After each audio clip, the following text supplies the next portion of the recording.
Hello, Hello. welcome. Hello, Good to see you, Kato. I can see you pretty well. Welcome to our program for today, my sister, my friend, my colleague, Anya. Hello. Welcome. Thank you. You Thank can you. hear me? I can hear you just fine. Can you hear me all right? I can hear you all right. Thank you very much for joining us today, this evening. It must be morning time in the US. Yep, I'm on the West Coast now. I'm in California, so it's 8 o'clock here. It's Oh, morning. wow. Thanks for making it. Good morning, my friend Anya. Thank you. I've got my Uh, coffee. Everything's fine. It is 4 o'clock in the UK where I'm based right now, and all is well with me. That's why we're seeing me in this free t-shirt. Nice. The weather's becoming a bit better for me. Oh, great. Great. Yes, thank you so much joining us, ladies and gentlemen, our viewers. In the studio, we have my sister, my friend, my colleague, Anya, who is based in her own country right now. She's a nomadic humanist, but now she's back home, and I'm happy to see her back home. We are happy to have Anya joining us today. And my colleague, my co-host Linda Tilly, is based in South Africa, but she'll be joining us in the next 10 minutes. She's having some trouble with electricity in our Mm. country. Thanks to our colleagues in the background, administrators, Dennis Pongo in Uganda, Brian Kabeko in Kenya, and Logan in South Africa. Thank you for the good work we're doing. We are going straight away into it today. We have my friend, my colleague, Anya. For those of you joining us for the first time, we are discussing what is the problem with humanism today. My name is Katum Kassa. I'm a lawyer by training, but also a humanist and human rights advocate. I'm going to give my sister a chance to talk about this topic today. Of course, we're going to be talking about sexism in humanism. But before we go into that, let me again ask Anya, for those who are seeing her for the first time, to introduce yourself. Yes. Thank you, Kato. Yeah, I'm Anya Overman. I'm originally from the U.S., where I am currently. I'm actually currently I'm currently in Sacramento, California, but I'm from St. Louis, Missouri, which is a little bit farther east into the country. Um, I'm a digital nomad, like Kato said. I grew up humanist, specifically in the ethical humanism movement, which is getting pretty small and is U.S. based, but also a founding organization of the international humanist organization, Humanist International. What else? Oh, I'm a writer. That's my day job. I do a lot of that. I do a lot of website writing and blog writing, email writing, and I do ghostwriting for books. So that enables me to work flexibly as a digital nomad. The last time I was here on this show with you, Kato, I was in Colombia. I was there for about 4 months. And I'll be here in the US, kind of bouncing around on the West Coast for about 6 months, which is a long time for me. It's a Yes. long time for me to be in the US over one period of time. I usually bounce out, but I have all these pet sitting gigs actually. So watching other people's pets while they go out of town. So I'm just coming in and watching their pets, which is great because I really missed having little furry friends around to hang out with. So it's all good. That's me in a nutshell. Thanks, God. Yes, Anya, thank you so much for that beautiful, beautiful introduction about yourself. Of course, I should tell the viewers that Anya is a past board member of Humanism International, just like myself, and we have met for some time now. I think it was 2014 when we first met in Yeah. Oslo, Norway, and we have been working together. I know she's an incredible, incredible woman there, very hardworking, very committed, very honest. And I would like to give a pass in my own language that if you have work in Anya's field, as she has just said, please link up with her. We are going to be putting her contact right here, but she also give us her own contact. This is the best way we can market our own colleague so that we can be able to support her work. She's a writer, she's a content creator, digital humanist, writer, a marketeer, and all that. And I'll be asking you as we go on to give our viewers a bit of your address before you forget that, so that we can be able to get more work coming your way because you deserve it. Thank you. I appreciate that. Yeah. Well, I can provide all of my contact info. I mean, it's easy. My website is my first name, last name.com. And my email is anya@anyaoverman.com. So easy to reach. I'm also all over Oh, social thank media. you, Dennis, for putting that on the screen. Thank you, Brian, for putting that on the screen. Yes, we would like you to contact Anya directly, give her work. She's fabulous. She's very good at her job. Now, having said that fact, Anya, we are going to have, in the passing, talk about Hank, because we have said we talk about it briefly. We're going to talk about Hank and the confusion that has just been happening this week in the human society, movement, especially in Africa. And yeah, what do you have to say? Oh my gosh. So, as someone who is, I would say, probably on the margins of what's going on with these issues with these African humanist organizations and the Humanist Global Charity, which is run by Hank. Oh my gosh, there's a lot going on. And it all sort of came to a head this week, I guess. I mean, I've seen it all over social media, and I know Dan's is coming out with a report, or maybe already has. I'm not sure. Kind of detailing all these things that sort of Hank has done to cause harm to these humanist organizations. And for people who are listening, the gist is involving scamming and just taking advantage of these organizations in a really, really icky way. And historically, like, there's a precedent for that, right? So there's a lot of like colonial, patriarchal, like there's other elements of this that make it like especially icky. But I guess so. Hank ended up reaching out to me, and I don't know him at all, And again, I'm someone who's kind of on the margins of what's going on here, so it was very odd. And he wanted to, give his side of the story. And I gotta say, Kato, I have my plate full with my my share of stateside humanist drama right now. So I really don't need all that. I can't. Thank you. And there's plenty of you who are handling this, and you're on the ground and you're much closer to it. And I trust you. So I don't need to get involved. So I just said that, I'm not the right contact for this. I'm just not. Yeah, thank you so much. I'm surprised he reached out to you because, of course, he knows that me and you and Linda Tilly, we work together, and he knows that the two of us have been complaining about him. Of course, that's why finally he reaches out to you as a savior. I think you would have been his Jesus to come and talk to us and say, Pole, go slow, go slow. But the point is that I have to put it right here again on this follow, but very briefly, that I personally have stopped working with Hank, given whatever is coming out, which I didn't know. Of course, his behavior, his patronizing behavior, that kind of mentality of demeaning other people simply because you are funding their projects, but you're not respecting them. You call them names, you declare someone insane online, and you repeat it and over. Even if I have taken your money, Anya, you don't need to go ahead and demean me, not in one post, not in two posts. You go beyond what is humane. How do you declare me to be a lunatic, to be insane?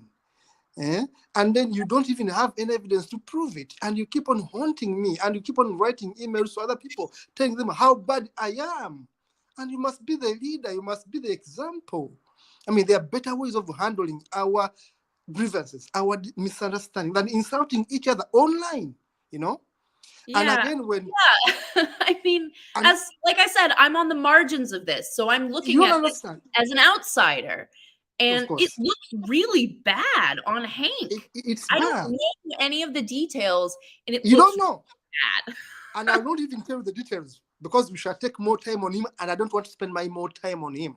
But the point is that I've worked with him, I have defended his organization, and I made sure that even it got the membership of Humanism International because I was board member there. So I know his organization. But reports coming to my email how he has been insulting people he's working with because he's giving them some little money, but insulting them directly, calling them names, calling them thieves, calling them this and that. It is unbecoming of a humanist or a person who thinks is a humanist. And it's very arrogant for someone to say, because I'm a donor, and when you don't do this, the way you talk to me in Messenger, it was like, if you don't ally with me, if you don't see this point, I'm going to cut all the aid I'm giving to Africa and I take it to Asia.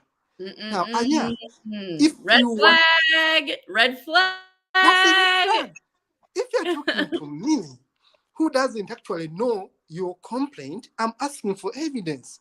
But at the same time, you're telling me, if you don't come to my side, I'm going to take everything I've been giving to Africa to Asia. You're blackmailing me.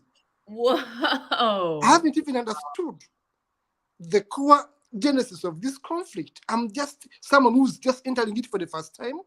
But you are giving ultimatum, you are issuing threats to me, who is an innocent party. But because you know I'm an African, you think I'm going to be kneeling down to say, oh, that's too bad to take away from us. Right. I look at the merits. So this is how these so-called humanists abuse us, Yeah, abuse and me this is and white you. supremacy culture right here. Exactly. Just like we talked Exactly. about. This is what we talked about in our previous talk show with you. And that's why I love you, Anya, because you are honest. You speak the truth. This is Hank, an American who is demeaning people in Africa, who is threatening that if you don't come on my side, I will cut off funding and take it to Asia. Look, Hank, I'm not benefiting. I'm not alive because of your funding. And he knows it. So for me, there's no way you can intimidate me. And two, Africa can survive without you. These projects can survive without you. So there's no way you can blackmail us as people in Africa so that you can continue insulting our colleagues and you think we shall simply toe your line because we fear you cutting off the aid from us. My friend, that's not the way we live in Africa. We respect each other. We can disagree in harmony, with respect, with dignity. Intimidation, white supremacy must be something we don't need to see within our own circles. But I was seeing it within this very man's tone. And this is why I told him, go to hell. I'm a leader. I won't allow you to demean my people because you think you are funding them. We need each other. There will be other funding. We don't need yes, his. exactly. We need each other. And another thing which came out from the organizers, from the guys who are complaining, is that this gentleman and his organization are using posters of poor Africans without consent to raise money, which money is not properly accounted for. Now, even when our people are poor, don't exploit them in such a demeaning way. If you go to their website, you are going to see these photos. But people don't actually consent. At the end of the day, you are talking about poverty alleviation. Still, it's not alleviated. People remain poor, but we have used their images, their names, to raise money. They don't ask for accountability, that you can give it to them. The money you give back to them cannot even help them out of poverty. But their names are all over the internet, all over your website. You are using these people. They are desperate situation. You're exploiting them, and you are insulting them. How demeaning, Incredibly how hurting, dehumanizing. how dehumanizing can people be who call themselves humanists?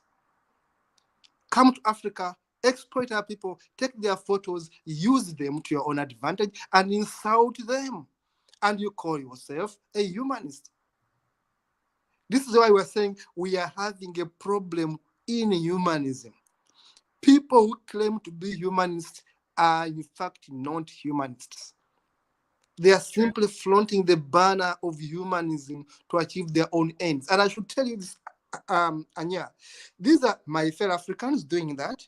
These are people in Europe. These are Americans. Everyone is doing this. So we're not saying particular people. Even black people in Africa are abusing this very cause, are corrupt to the core. Anya, I will host you again and we shall talk about corruption in Africa. We should talk about humanism in Africa. We are going to be talking about these things over and over because to me, they are dear to me and I know they are dear to you. So the issues of corruption, the issues of misuse of power, the issues of white supremacy and abuse that we are seeing in humanism today are issues that are worth handling, are worth exposing if we claim to be better than religious people. Mm-hmm. We cannot claim to be better than them ethically when we are worse than them. When, as you put it, Anya, when you are worse than churches, we are worse than churches today. Religious people can even do better than us. We are corrupt. We demean others. We are racists. We are everything bad today. We are sexist, as we're going to talk about it in today's show. So these are issues that are affecting all of us, especially people who think because they are donors, they are going to dictate, they are going to disrespect, they are going to demean, to insult others simply because they are giving them some bit of money. And yeah, we are saying this must stop. That's And right. from We're this, going to have another episode about the corruption too, because that is a big, big deal. And we're going to talk about the capitalism in all of it. yes. You're going to have another talk just about that. We are going to have more talks with you, Anya. We are going to be talking because I can rely on you. I know we have a credibility which fits this show. Now, having said that, venting my anger, sorry for the viewers, but that's the fact. That's how I feel it. I feel humanism has gone to the dogs, and I don't hide this. And I want to put myself on the cross and everyone so that we can clean our house. So, having said this, Anya, today we are going to talk about sexism in humanism. Yes. And I want us to right away kick that very kind of discussion on. Yeah. Yes. Let's do it. Yeah. Yeah. So so we talked about white supremacy culture here. And there are a lot of similarities to that as an oppressive structure as there are to patriarchy. And I think a lot of humanists would like to believe that, their separation from religion has also helped them separate from patriarchy to a certain degree. And boy, I'd love that to be true. But it's just not the case. We have a lot of insidious, subtle patriarchy in our organizations that often goes unnoticed because of its subtlety, but it's very clear to me as someone who, I mean, I'm a career humanist. You could call me that. I mean, I've been in this movement since I was a child and have been in it my entire adulthood. And it's frequent and it's consistent enough that I can't stop talking about it. And when I say it, I mean sexism. And I think when I say sexism, a lot of what comes to people's minds are probably imagery of men objectifying women, calling attention to their physical traits, and dehumanizing them by essentially objectifying them. But what I'm talking about is that plus a lot of other things that are harder to see and harder to pinpoint as sexism unless you're constantly barraged by it. So, what I'm talking about here is implicit sexual harassment. I'm talking about double standards. I'm talking about seeing women as not fully human yet. So that's what we're really talking about here. And you wouldn't think that it would show up in places like humanism, right? Mm. But it does. And I was surprised to find out when I first started getting really involved in international humanism that a lot of humanists don't identify as feminist. And I really thought that was just kind of a no-brainer. I mean, like if you are a humanist, you believe in the equality of humans, feminism is the same philosophy believing in gender equality. Those are very similarly aligned. But what I found out very quickly is, well, actually, there are a lot of men who don't feel that way. They don't feel feminist aligned, or they have some sort of intellectual criticism of it that puts distance between themselves and feminism. And most of these intellectual arguments are really just bypasses around justifications for treating women as equals. And that's what I want to drill down into today, is that even when we think that we're treating women the same, we're not. Mm. That's what I want to talk about. And one solid example that I can just lay down right now is last year when I was still on the board for Humanists International, there was a comment made by the president about how, for the first time, this Humanist International board had achieved gender parity. Mm. And it was 2022. And that organization is more than 70 years old. And it's a humanist organization. There are corporations that have had gender parity on their boards for decades. And we're bragging about gender parity in 2022 as humanists? At that point, we should have trans people on our board, non-binary people on our board. There should be not gender parity, there should be gender diversity. The fact that we're even calling it parity is embarrassing. Like, we're so behind. And that's Humanists International. That's the umbrella organization that contains all of these other humanist members. A minute there, Anya, because you have said something which is factual, and it goes to the core of my thinking right now. Anya, for over 70 years, Humanists International has existed. I was the first Black person on the board. Yes. And that was not that long ago. Just 4 years ago, I was the first Black person on the board of Humans International, an NGO that calls themselves humanist. Couldn't have a Black person to be on the board for all those years until recently, 4 years ago, when I became a board member. Think about it. Take all the time you want, viewers, to think about it. When you talk about these organizations, there is a big problem in these organizations. Carry on, Anya. Yeah, exactly. And that's exactly the same point that I'm trying to make, is that there's this, oh, we've done it. Look, we have diversity. And it's so far behind that, I mean, like corporations. Like that is hilarious to me, because we're claiming that as humanists, we not only have better ethics than religion, we also have better ethics than giant corporations. That's not what our board history says.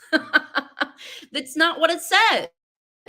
So how are we supposed to earnestly say that we align ourselves with these values when our own representation does not reflect that? It's insane to me.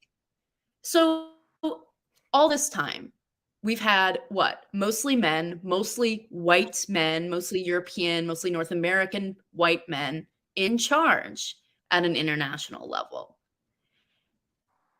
I don't feel like it's worth celebrating that women just found some equality, and it's ridiculous. This shouldn't be framed as celebratory. It should be framed as we're catching up. Like it's absurd to me.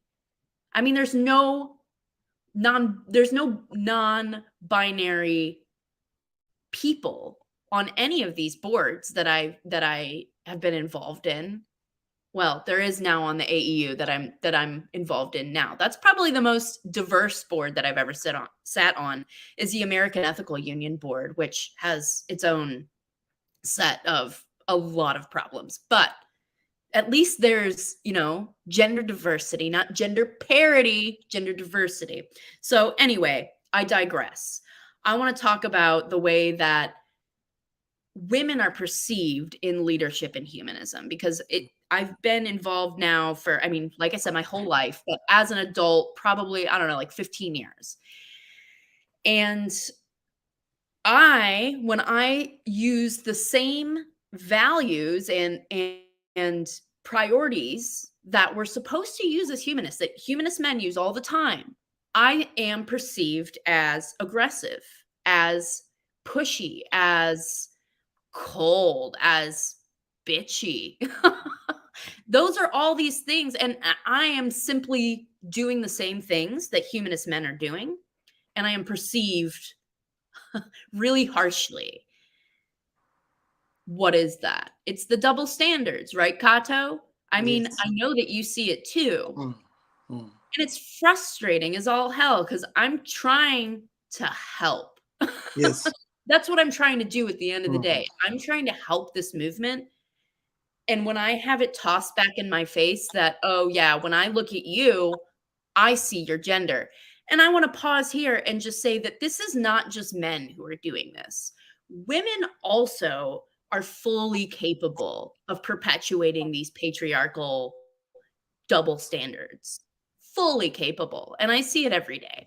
And it's not just older women, it can be women of any age. It's very in the same way that white supremacy culture is conditioned within all of us. So is patriarchy.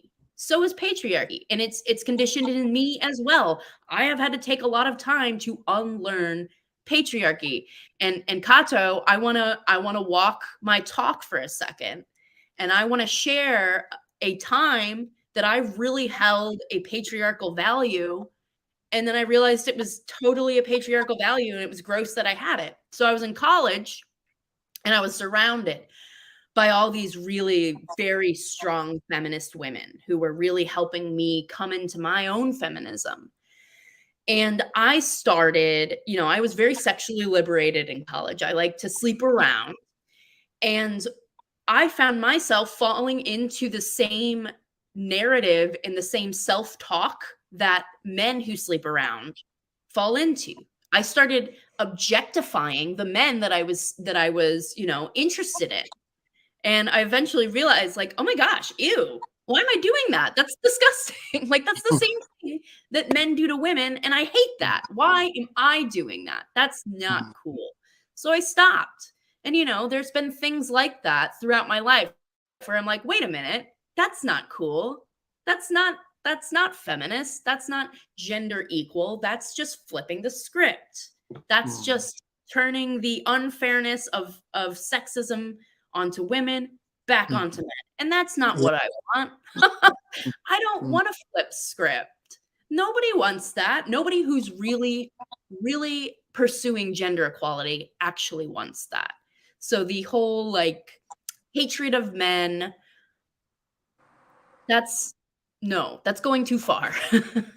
It's really going too far. So yeah, I mean, these things can really be indoctrinated within women as well. And it's not a men first thing, it's a patriarchal values first thing.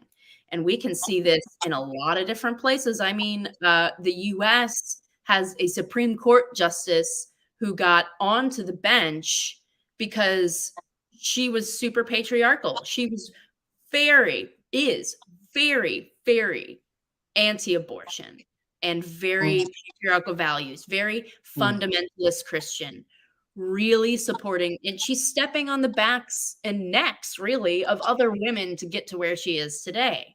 It's extremely patriarchal, and that's a woman. It's fully a thing that women can perpetuate this stuff too, and we all have to unlearn it. So I don't want anyone who's listening to think that women are not also responsible for tackling patriarchy, because we are. I mean, mean, we're the ones most affected by it for sure, but we also have a responsibility to address it, right? And call it out and speak to it as a truth to power. Kato, do you have anything you want to cut in with? Yeah. Right there. In fact, as we are talking about sexism today, I'll just go ahead and add more meat on what you used to define sexism, and Yeah. say that my understanding of sexism is the way perceiving and judging people on the basis of their belonging to a particular sex or gender. It involves a lot of prejudice, stereotyping, discrimination against women on the basis of their sex. But as you said, and rightly so, my friend Anya, is that when you look at sexism, these prejudices against women, the stereotyping, the discrimination, is done by both the women and men. Mm-hmm. Let me tell you, Anya, in Africa, we have women who stand on their 2 feet and ally with men oppressing women Yeah. under the banner of religion, under the banner of culture. We Mm-hmm. have in Africa, in my own country, women that circumcise other women, what we call female genital mutilation. It's not done by a man. No man goes into a woman's vagina and cuts the clitoris. It's the women that do this in the name of culture, because they assume, they think that a woman who's mutilated, who doesn't have the clitoris, has no sexual appetite. Therefore, this woman is royal to the husband. Now, what you did in your teenager as Anya to explore what, to be happy, to find yourself, in my own culture, not my own, but in a culture in Uganda, it's criminal. You must be to this man. In fact, you don't need to have feelings. You don't need to enjoy sex. As long as the man wants, give what the man wants. For you, enjoyment is not as important. Now, you find that in this culture of the Sabini in northeast of Uganda, these women, elderly women, even when we went to court, we went and to parliament, and they had a law in 2012, a law passed out against female mutilation, genital Yeah. mutilation.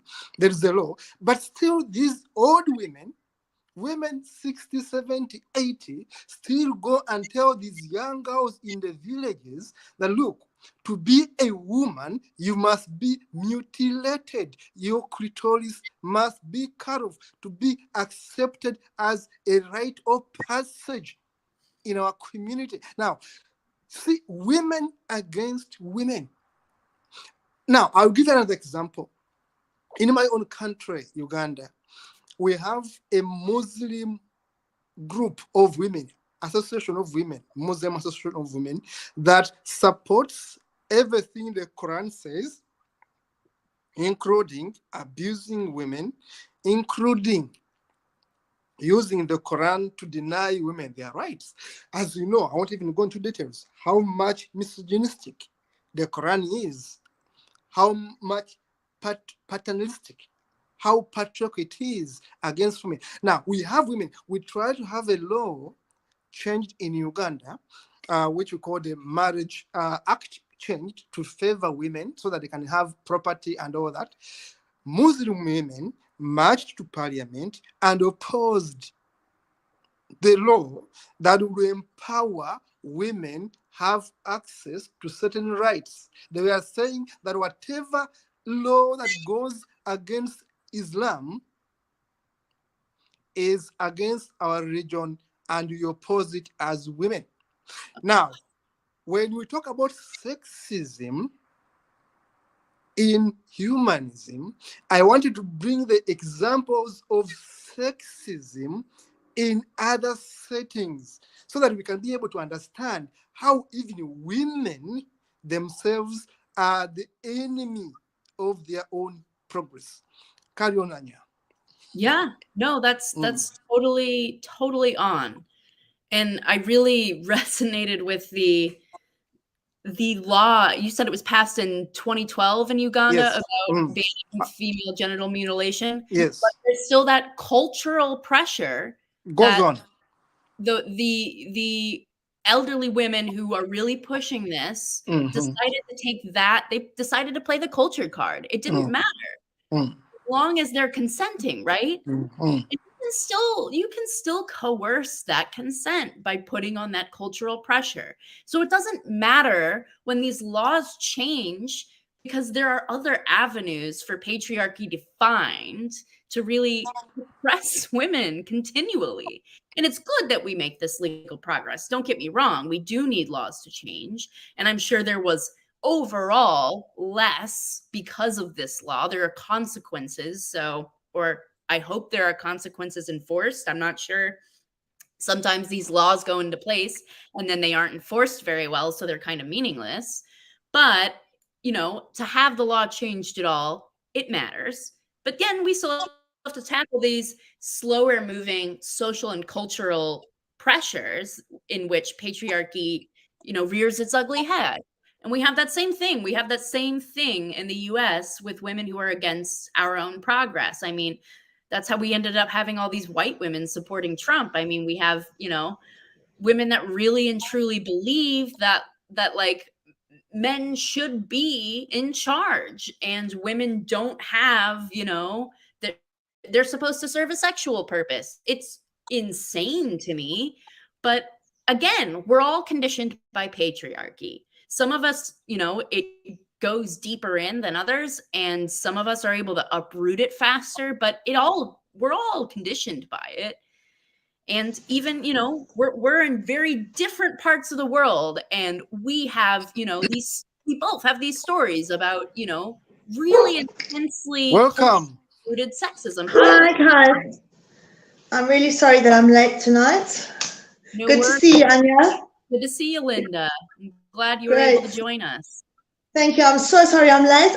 It's good to have you back on the show. Yeah, good to see you. We were just Great. talking about sexism and the way that it shows up, and how women can also perpetuate patriarchy and stand in the way of our own progress, and how it shows up in humanism. So True. yeah, did you want to say anything on that? Well, yeah, I wasn't backstage and I haven't heard any of the discussion going on, but I see. Well, in Africa, we have a very intricate balance between men and women because traditionally men have always been seen by outsiders to be dominant and the woman very submissive. Whereas I'm talking about in our pre-colonial history, when we were colonized. But that is not, I mean, there's a lot of incredible women in African history that are not written about. We've had amazing, very strong female queens, warrior queens who've led armies themselves and things like that. And there's a lot of misconception in Africa, which unfortunately comes filtered through to today with all the female empowerment movements and things, and people are really confused.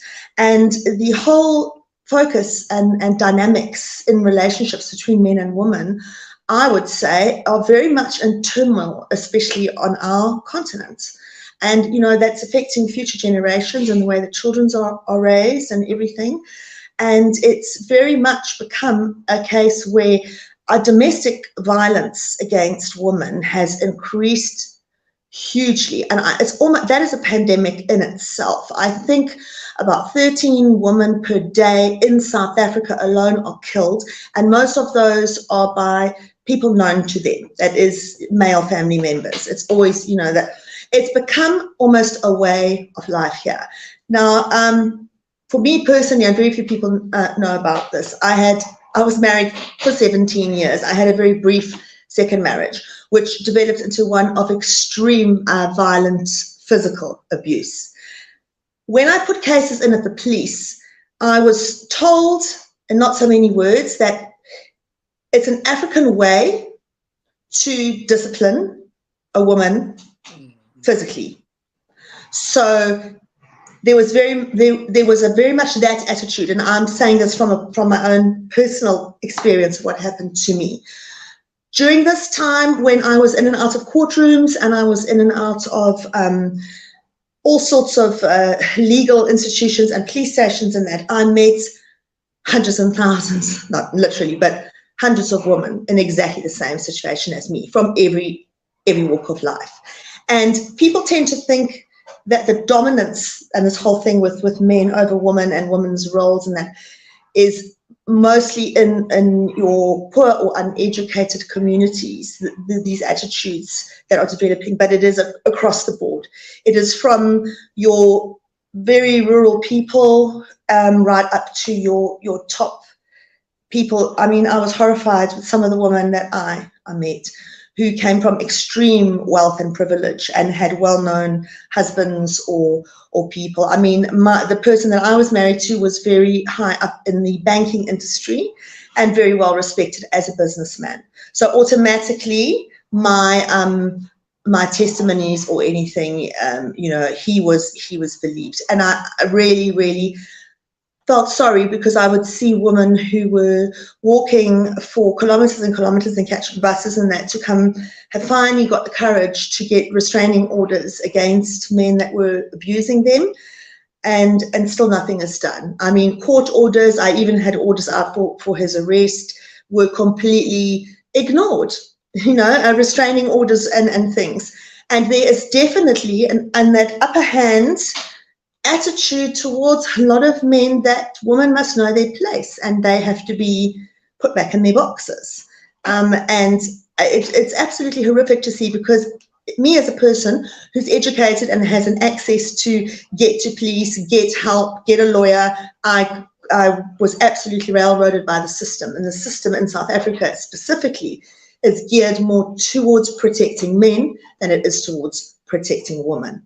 And things such as rape and that in a marriage are not really believed, and the same as being hit, and that's, it's like, well, it's a domestic problem, it's for you to sort out kind of thing. So it's very, very difficult.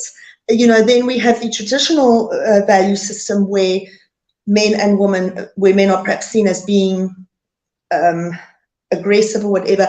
Men cannot be naturally masculine and outspoken these days because a lot of the time they will automatically be labeled as being abusive and having the upper hand over women, and women are losing their voices. Then on the other hand, two of my male friends that I know for a fact are in relationships. The one is actually married, where the women are actually abusing them, where they are being verbally abused and they are even being, slapped across the face and roughed up a bit, but a man is never believed. And there are men who are suffering and nobody will ever believe the man. If a man has to go to a family, they will automatically side with the woman, especially her family.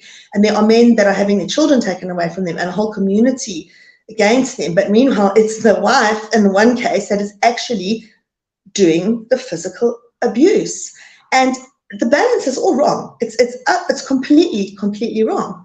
And then, the women that think they can rise above, not to the point of being empowered, but to the point of being abusive over men, where they really are railroading men and think that they don't need men in their lives. And it's just, our kids are all growing up and seeing this and the domestic abuse. How do they form opinions like we have growing up in stable family units and where this wasn't so prevalent, where we know what's sort of correct and what isn't, but our children now are just growing up totally confused, and that's my concern with this whole imbalance. So I don't know if you've covered that or what you've been chatting about before this. I'll have to do a re-watch of the show, but that's just where my whole take is on this whole male-female thing. You are spot on, Linda. Welcome once again, Linda. Thank you. Because we know I'd informed the audience that we have electricity challenges in South Africa, but of course it's cutting across Africa. Anya, you are lucky to be an American, I should say that, because you don't have these challenges we have in Africa. My African sister you see there has suffered being born in Africa and staying in Africa has taken a toll on our life. So that's why I love you, Linda, because you know exactly what it means to suffer in Africa. But now, having said that, to marry the topic of today and what has been said by Linda and of course by me and you, we're talking about sexism in humanism. Linda, talking about sexism in humanism.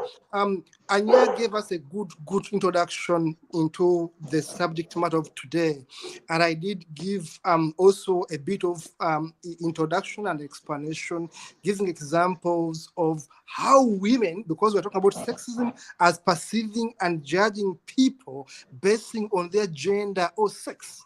It involves prejudice, discrimination, and hate, sometimes, and in most cases, against women. But we are saying that also women participate in this kind of malady, in this kind of confusion, this kind of discrimination, that sometimes men also are victims, just as you have said, Linda, Yes. you have brought in that angle of also men being victims, where Yes. they cannot be actually heard, that in Africa, because now the narrative is that men are bad.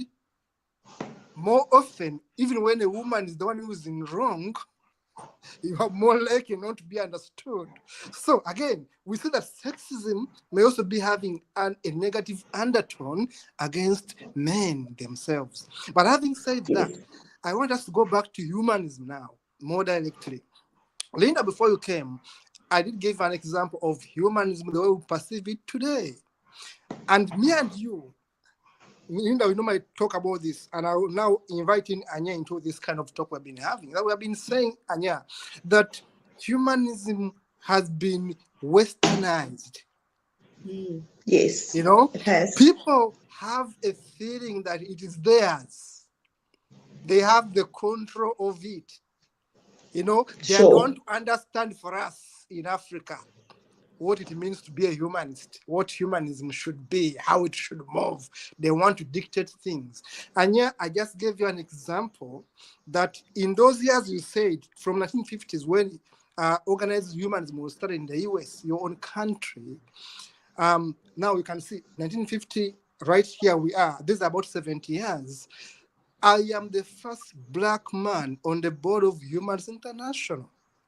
That alone shows you so much about this movement we call Humanism International. That for all those years, for over 60 years, they couldn't have a formula to bring in a Black person. They have Black humanists in America. They have Black humanists in the UK. It's true. Okay, they couldn't think about that. Now it's a struggle. And yeah, you talked about issues to do with transgender, issues to do with the homosexuals, gay people. I mean, you need to be balanced. You need to have women. You don't need to simply wake up and say, okay, you want to do it for politics. Because for me, when you do that, I see you as politicking. Because now you want to clean the image. But I will ask you, what is the spirit in which you are creating these positions now? Why are you waking up? Why are you waking up now? Why didn't you wake up 30 years ago? Now, does it mean that your body was balanced 30 years ago? That it was okay to have a body without a woman? That it was okay to have a body without an Asian? Without a Black person on it? How myopic can people be leading a board for all those years without realizing that diversity is so important? Now, this is why we are saying that humanism has a problem. Some people think they own it, and when Anya speaks out, they call her out. They think she's wrong. They think she's betraying them. This is what Linda was telling me almost the entire night yesterday. We are talking. Because she was pained by a one hand, you know, trying to blackmail her because you are white like me, you should ally with me. You know, well, that's what happened this week, yeah. Because I was working as a board advisor for Humanist Global Charity in Uganda, And then I was approached by a coalition, a group of humanists in Southern Africa that had formed a coalition that they were doing investigations into this organization for specific things that had been reported that were going wrong in Zambia and Zimbabwe. So they asked me if I would be interested in taking part in this, knowing that I work for HCG, but also a couple of the people involved know me personally and what I stand for as a person. And I was very honest with them, and I said, yes, I absolutely will. I mean, I work for HCG. I'm not aware of the claims that you're making, but if they are correct, of course, I'm not going to be involved with this organization anymore. And then when the statements that I'm busy doing now, which I'm going to put out later tonight, explain how I got involved with them and what I was doing and why I was with them. So that will clarify things for people. But the fact of the matter is that just later that night, one of our Kenyan humanist leaders, Dan Odhiambo, was being personally attacked by the CEO, Hank Pellissier, of this company. When I saw the way that he was speaking to African humanists, I handed in my immediate resignation before waiting to hear about whether the allegations of him were true or not, because I did not want to be associated with anybody that was making such horrible slurs against African people, my people, our people here in Africa. And that has nothing to do with skin color. You know, if he was a black person, I would have done exactly the same. Or if he was making racial slurs towards white, Indian, colored people, it's just a matter of principle. So I was then attacked by him. He first of all tried to blackmail Kato and I by saying, if we don't all stop speaking out and doing what we're doing, he's going to pull all their aid funding for Africa for 2024 and give it to Asia, because the Asians don't give me as much trouble as Africans do. Ooh. So you can imagine how this affected our groups. I mean, this whole week has been absolute chaotic nightmare.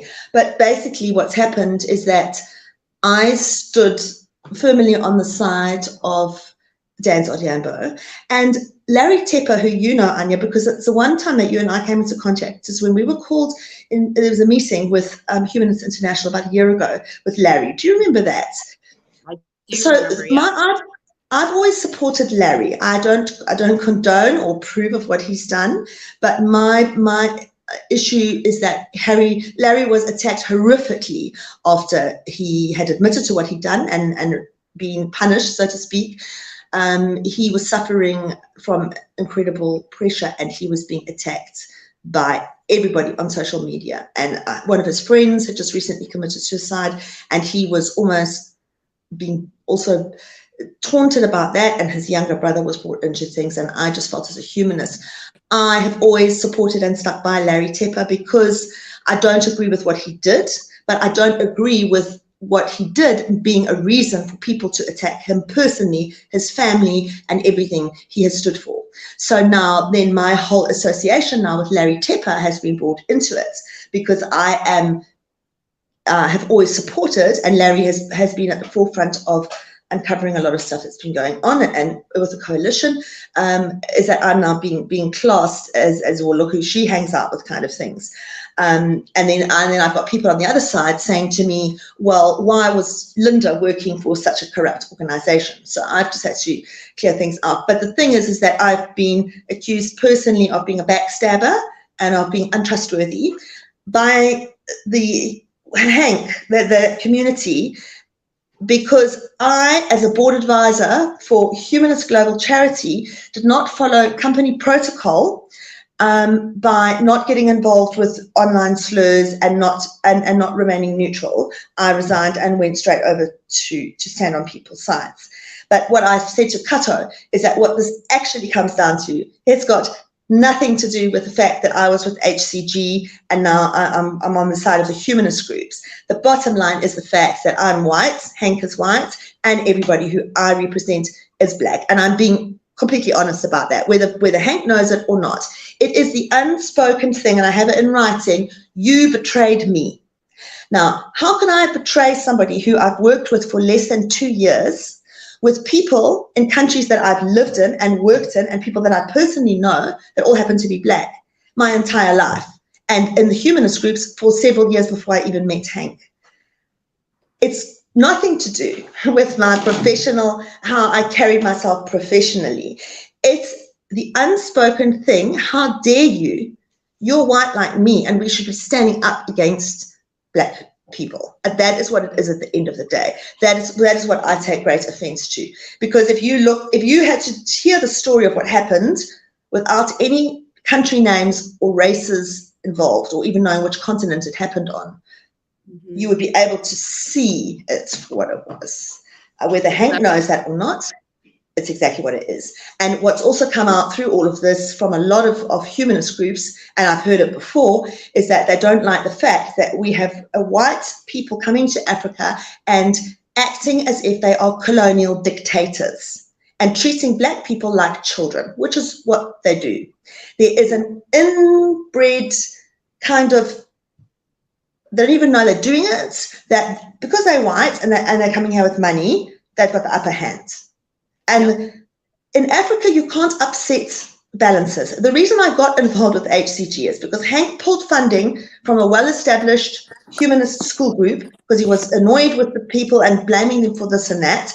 And he took that funding overnight, literally took them, the one group off the website, which he'd been supporting for years, and put the new group on, and gave it to a smaller, less developed school with a young humanist. I knew from that there was a huge imbalance, because in Africa, you can't usurp an elder person, especially in a community where he's respected, and automatically give that power to a younger person. It doesn't work like that. Even if the older, more established person is in the wrong, which he wasn't, there's a way that the community deals with it. So I could see there was going to be both of the people in the established school and the smaller school were friends of mine. So although the younger guy was getting all the benefits of all this money and funding coming in all of a sudden, he said to me, he doesn't feel comfortable with it because he's known in the community, the other guy's known in the community. They didn't have any issues between them, but they were forced into that situation because of what an American donor had come in and decided he did and didn't like. And then off they go. Funding the next place, and they're back again in a year time to see if they're going to, and that's not right, because it's upsetting our communities, and it's all to do with money.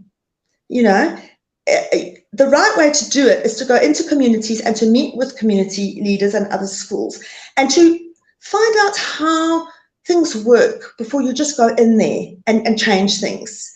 You know, you might see somebody, it's like, my whole background is in the hotel and tourism industry. So I would go into camps and places that I was sent in to run and manage around Africa.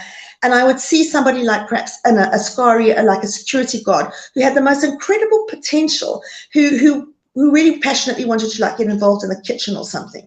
There's no ways I would, even as a manager, move that person into a position without checking with senior members of staff first in both departments, find out who his family was and who the other people, because you've got to do things the right way here, because you're just causing upheaval. And there are still some people here who will ride on that. They'll be great. They'll be glad of the fact that they're now getting money and the other person isn't. And it just causes issues. And I just don't think it's right. And the problem with there's nobody monitoring this. You know, I heard a story recently about a young guy in Uganda who is just raising money for a few orphans. He got funding raised for him by a private donor overseas, and he never saw a cent of that money. So the donor was using his photos and his story to raise a couple of $100 or whatever for him and keeping it for themselves. Because we must understand that just because we're humanists, it doesn't mean that we don't have scammers and dodgy people that are infiltrating our groups too, pretending to be someone they're not. We're seeing it as a good way of making money. My issue with the organizations I've been personally involved with the campaigns I've followed from start to finish over years, is that I see the money that's being raised, and I know exactly what money is actually being spent here in Africa, and it's vastly different. Now, with this one company, they've discovered that the whole thing is to assist with tax evasion. So you can imagine if a smaller company, although Hank says he's quite big, I mean, Hank says he's the biggest funder in Africa, $200,000 a year in Africa. Well, Uganda Humanist Schools Trust have done 250,000 US dollars in 1 year just to one country. So Hank is a bit full of himself. But I'm just saying the huge amounts of tax and that people are making money off humanism. I've never earned a cent for humanism. I was also horrified to hear that humanists overseas charge for their time, and they charge overtime rates. If you're a humanist, you never think of money, and you don't work any specific hours, because when you're a humanist, you can never take time off because there's always something that you're busy working with, and we certainly don't clock up overtime and things like that at all. I mean, even if I get paid for articles that I write about humanism, that funding, that money that I get for that article, I will then donate to the community that I wrote the article about to help them. I never keep anything for myself, and I'm very transparent with that. So it is a fact, is that people are using humanism, just like the churches have used so much to make money, that there are people that are benefiting. And I always say, every single one of us doing proper humanist work in Africa, we are poor. None of us own our own houses. Some of us, we don't have our own vehicles. We don't have savings. We don't have access. We don't have credit cards or anything. We are all living month to month and making money where we can with other things that we do. And that is how we live.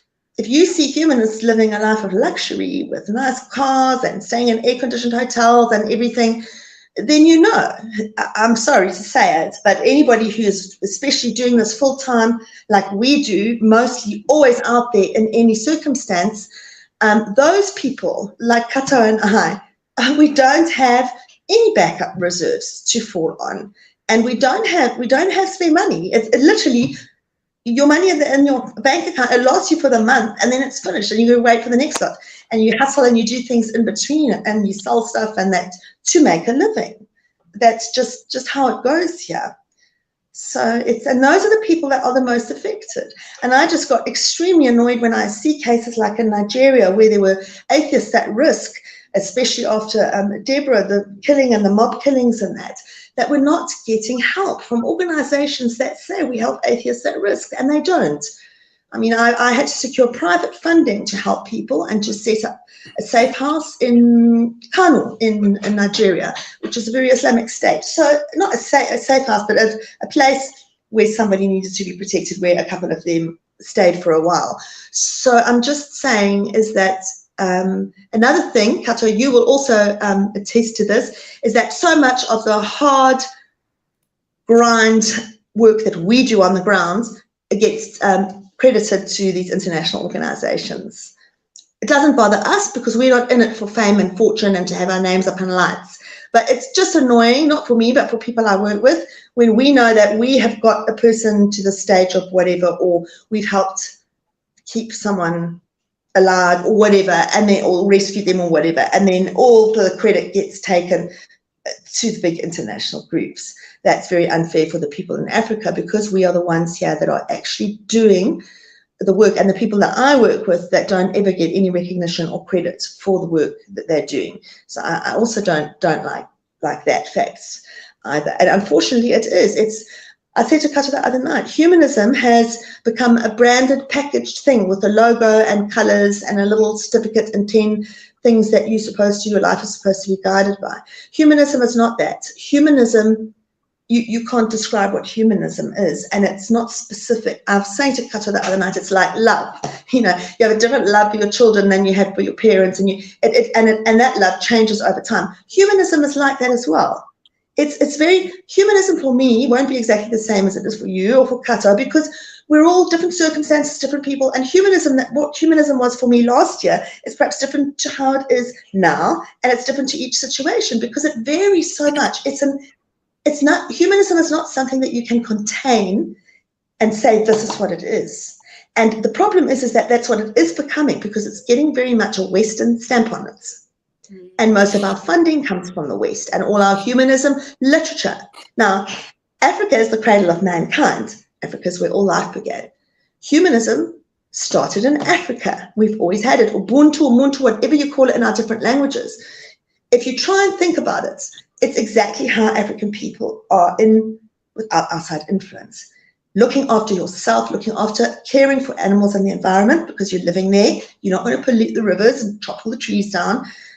If somebody's father dies, you take the children in and you look after the children. And once your village is looked after, you will help people in the next village, and so on and so on. And for the good of all people. I'm only as good as the next person. And if the weakest link, we're all as weak as the weakest link. So we help each other. You'll often hear Black people talk about their brother, their mother, their father. And it's not specifically meaning how a white person would perceive it to be, because there are brothers that aren't, you don't share biological parents, but that person really is your brother. And I see here from a work point of view with white managers, there will be a devastating thing where a Black staff member asks for time off to attend the funeral of their mother. And then maybe a couple of years later or months later, he will ask for time off to attend the funeral of his mother. And then he's not given it because there's no understanding. I'll need to check you there. My yes. sister. That is my African sister, my Zimbabwean sister there. This is how Africans see things. And Anya must be wondering how much this woman knows about. I'm Black with a white skin, don't you know? This woman is an African, Anyway, going back to Anya, there was a question for you. I don't know whether you saw it on the screen. Did you see the question? I did see it. Yeah. You saw the question? Kabeko Brian from Kenya, he says, I would like to hear Anya's thoughts on the problem of humanist leaders not working together and disregarding within their organization and with other organizations. Disagreeing, yeah. Okay, so disagreeing. I'm not sure if Brian is saying this as like a gentle diplomatic term or as just genuinely disagreeing and that getting in the way, but I'm going to take some liberty and assign some meaning to this word disagreeing to mean something a little bit more intense than disagreeing, because I think that's what you're getting at. And yeah, that is a constant throughout humanist groups, is this internal butting of heads. And it's almost a inherent thing because, I mean, first of all, we're human, so that's going to happen anyway. It happens in every single group. It's not sure to humanism by any stretch. However, I do think there are some systems that we have within humanism that we have taken from, our conditioning in society that causes us to spin out when we get into this conflict. And one of the reasons I think that is because we have this retributive justice system that we follow, which, by the way, is a patriarchal thing that we have in society. And there's this alternative to retributive justice, which, by the way, just, to categorize that term, is very much the black and white punishment style. You did something wrong, you must serve some sort of punishment for the wrongdoing that you've done. And that can come in so many different forms. That can mean incarceration, but it can also mean some sort of societal shaming or, making that person feel isolated. It doesn't have to be prison. It can also be some sort of social punishment that makes people feel alone. And that's what our justice system is, not just at a legal level, but also within our, communities. That's how we seek justice. And I think that's wrong. And it's really indoctrinated us to communicate in a way that when we disagree, we come to this, well, one person has to be right and the other person has to be wrong. There's no gray area in that mode of operation.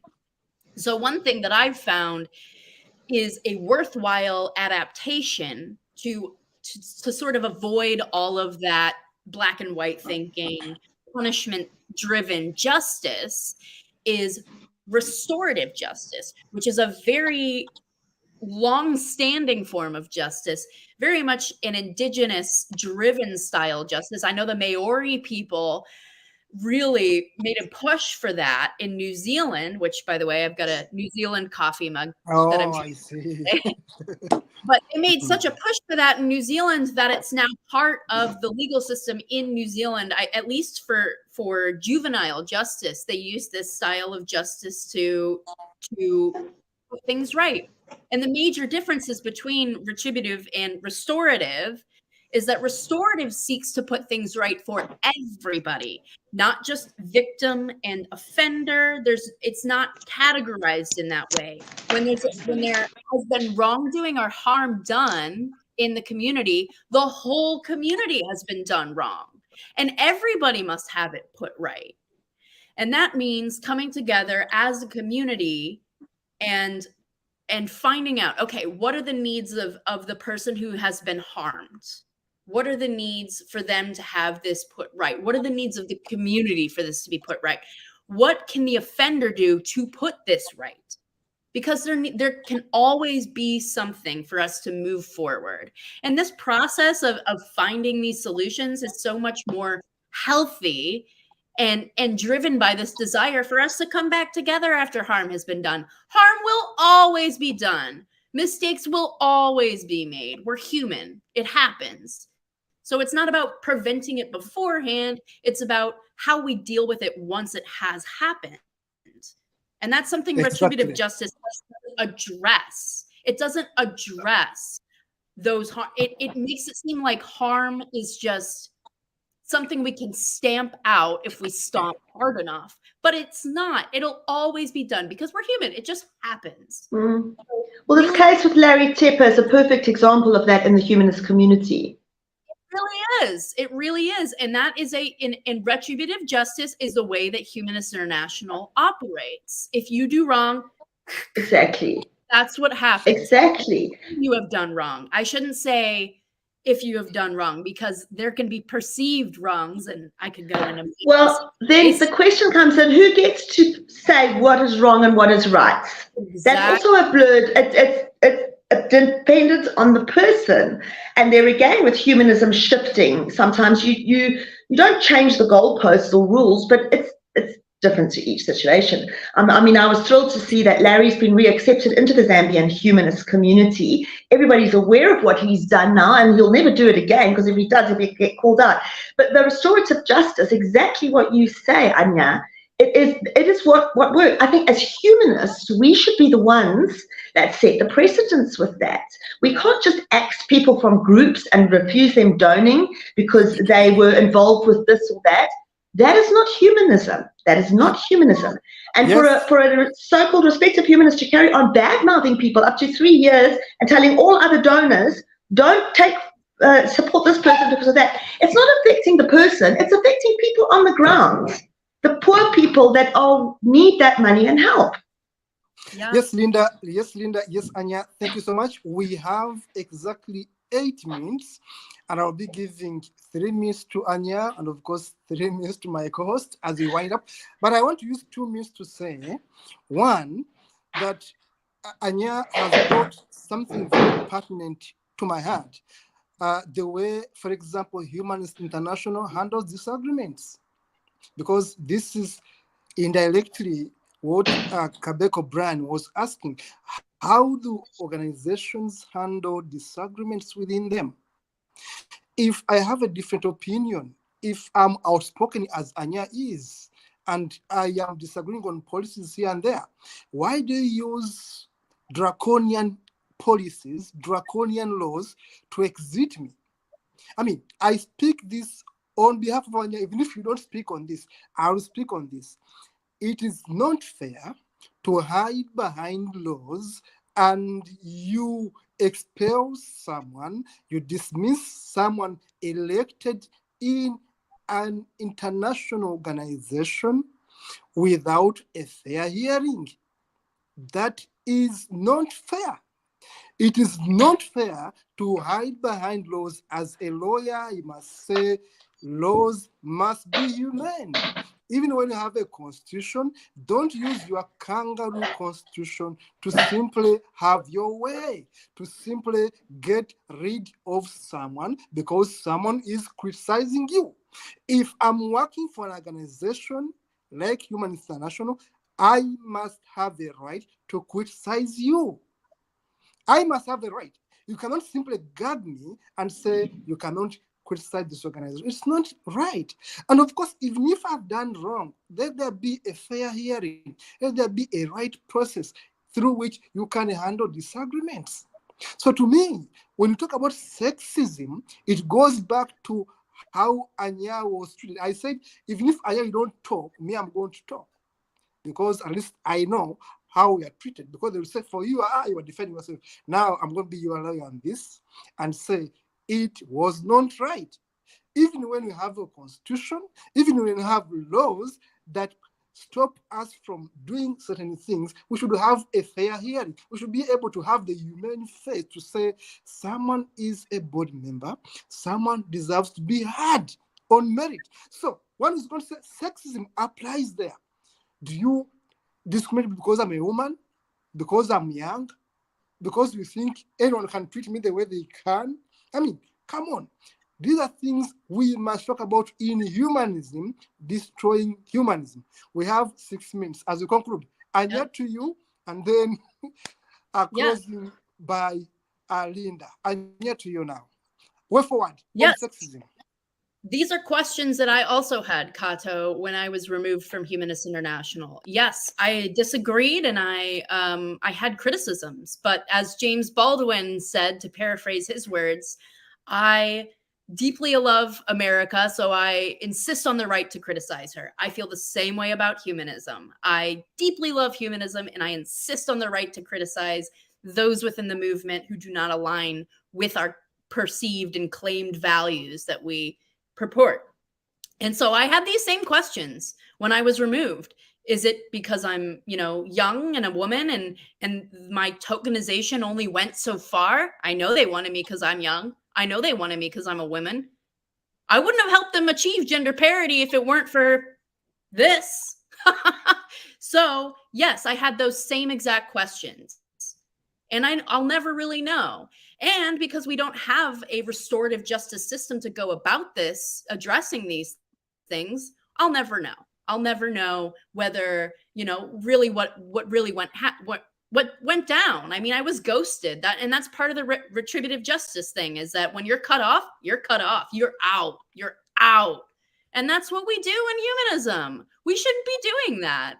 It doesn't align with our values. That sort of justice. We are becoming a church. We are behaving worse than church leaders. We are dictators. Yes, exactly. And back to you as you conclude. We really need to adapt a restorative justice system. And I think that it's a very equitable way of going about justice. It's about justice for everybody and not justice for a victim. And it's not the state standing in the victim's place or the organization standing in the victim's place. It's the actual victim who was actually wronged.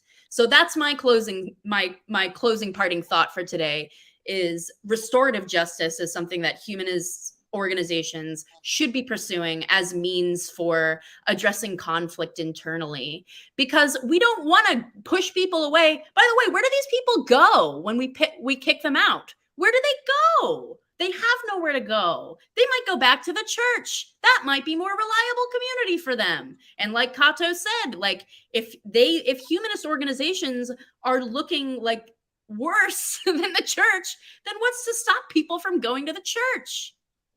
We need to think about these things. There are reasons to become softer in the way that we pursue justice. So that's it for today from me. I'd love to hear Thank you so much, Anya. thoughts. My dear friend, Linda, your closing shots on this. Well, I agree with everything that Anya said, and I think it's just incredible. This week has been a perfect example of that. Is that we really need to.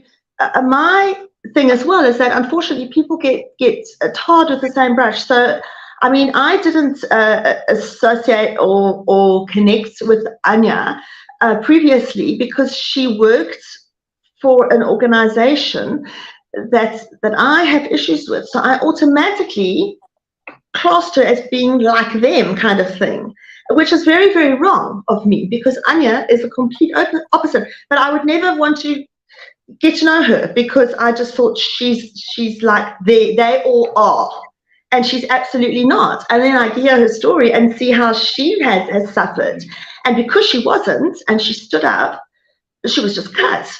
And the problem is, and I found this myself with Humanist International, when you're coming up against a very big, very powerful organization, you can just get completely railroaded. There's nothing you can do about it. I mean, and they know that. They know that there's no ways I could sue or take them to. They then refer you to other organisations like Scotland Charity or whatever with your issues.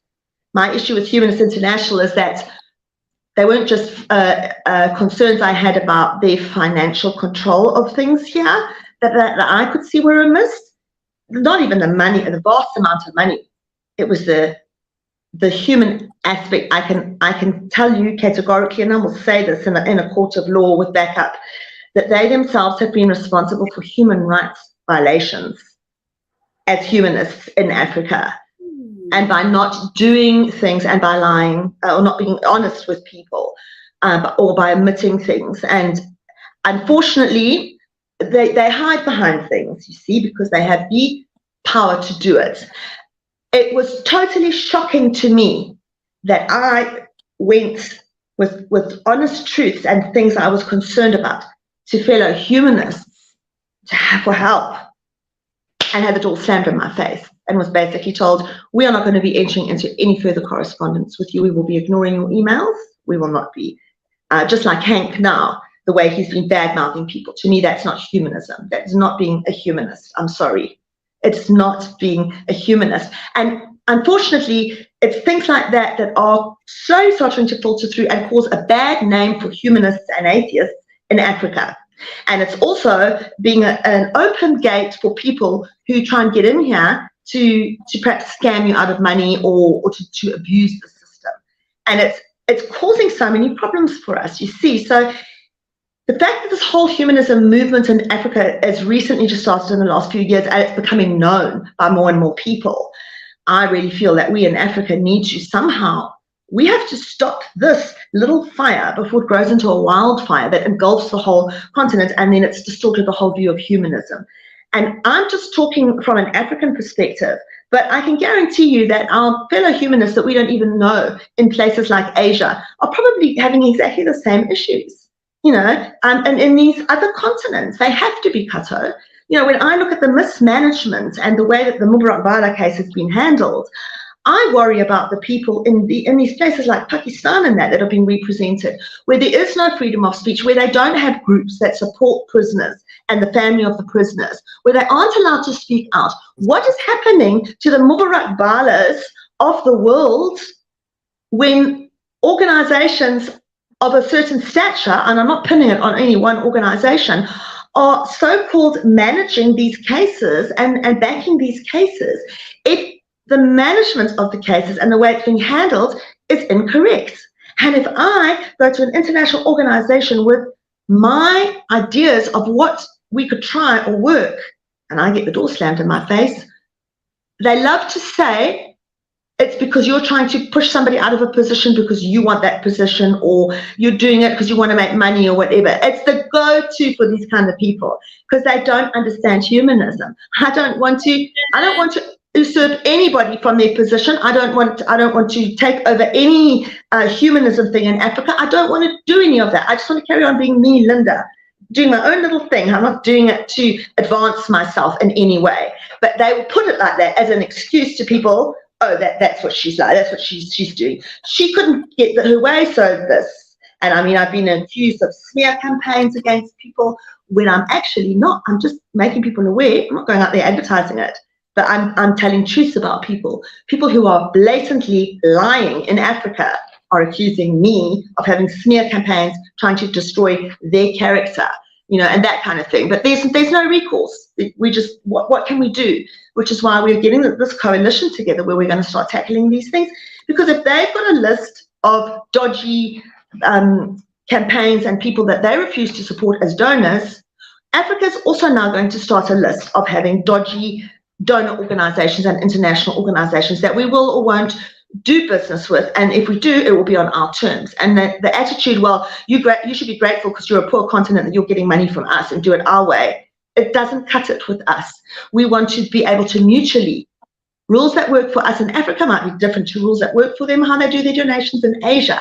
But as humanists, we have to sit and talk as leaders together about ways that we can overcome issues through a more restorative practice of justice and a more human, holistic way of dealing with issues that we have. Thank you very like Larry. much. Yeah. Thank you very much, Linda. We need to be stopping right there. Audience, thank you so much for being a wonderful audience. We have had very important, interesting guests. Anya, our American colleague based in America right now, and of course my co-host Linda. It has been a great show and a great audience. Thank you so much for being part of this. We are going to be having Anya more and more and more here. Please tune in next time. Thank you very much. Bye-bye. Thanks a lot. Thanks, Anya. Lovely to see you again. Sorry I was late, but we will. Bye-bye. Read Anya's work at www.anyaoverman.com. Please go and have a look at Anya's website. She's got some really interesting articles and links there that you can find out more about what she does and about what she's written and the work that she's presently doing. Thanks, everyone. Thank you so much. See you next week. Bye. Bye.